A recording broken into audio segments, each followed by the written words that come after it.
ہو یا پھر پچھلی جتنی بھی سماعتیں ہیں، جو کچھ سوشل میڈیا پر کیمپین چل رہی ہے، جو کچھ الفاظ پریس کانفرنسز میں یوز کیے جا رہے ہیں، جس طریقے سے عدلیہ کے خلاف ایک محاذ بنایا گیا حکومت کی طرف سے، کیا کہیں گے؟ کیا صورتحال بنتی ہوئی نظر آ رہی ہے آپ کو؟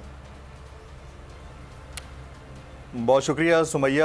سب سے پہلی بات تو یہ ہے کہ حکومت ساری چیزوں کو ایڈمنسٹریٹ کرواتی ہوتی ہے، وہ فیصلوں کے اوپر عمل درآمد بھی کرواتی ہے۔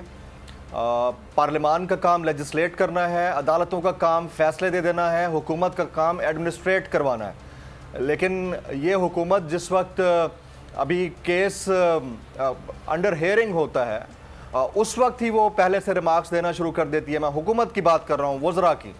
وہ کہنا شروع کر دیتے ہیں کہ ہم تو فل کورٹ ہوگا تو ہم سنیں گے، یا فیصلہ ان کی مرضی کے مطابق نہیں ہوا تو وہ اس کو ایکسیپٹ نہیں کریں گے، یا وہ سرکولر کو زیادہ اہمیت دیتے ہیں لیکن فیصلوں کو اہمیت نہیں دیتے۔ ان کے نزدیک بینچ کا ہونا نہ ہونا زیادہ امپورٹنس رکھتا ہے۔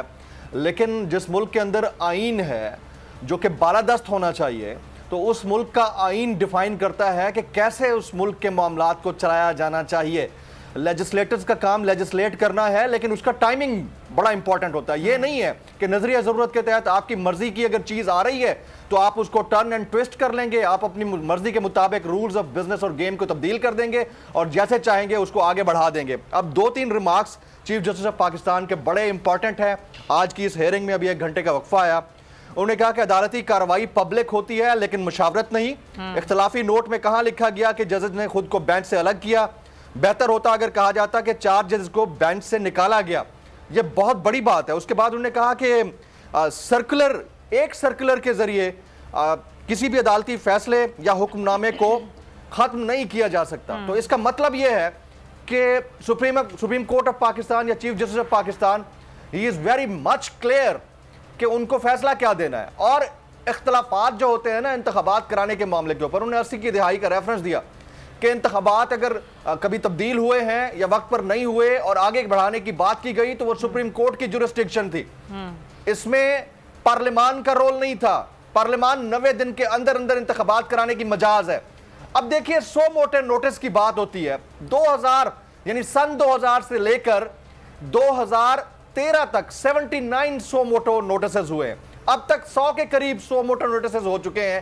آج تک تو پی ایم ایل این کو یا پی ڈی ایم کے اتحادیوں کو کبھی اس کے اوپر اعتراض نہیں تھا، لیکن کیونکہ اس 100 موٹو نوٹس سے ان کے تمام تر جو نظریہ ضرورت ہے اس کی دھجیاں اڑ رہی تھی، وہ انتخابات میں جو جانا چاہ رہے تھے اپنی خواہش کے مطابق نہیں جانا چاہ رہے تھے، اس کا تمام تر جو ہے ملبہ ان کے اوپر گرنے لگا تھا کیونکہ پبلک نے ان کو ووٹ نہیں کرنا تھا، تو اس لیے اپنی مرضی کے مطابق تبدیل کرنا چاہ رہے ہیں۔ تو نظریہ ضرورت والا جو فنڈا ہے نا، اس نے اس ملک کے آئین اور قانون کا بیڑا غرق کر کے رکھ دیا ہے۔ تمام قوانین ایک عام آدمی کے لیے ہیں، لا ابائڈنگ سٹیزن کے لیے آئین کی بات ہے، لیکن اس آئین کے ہر لبادے کے اندر ہر وہ غیر آئینی کام ہو رہا ہے جو کہ نہیں ہونا چاہیے، اور یہ انتہائی افسوسناک ہے۔ ابھی 1-1.5 گھنٹے کے اندر دوبارہ پروسیڈنگز ہوگی۔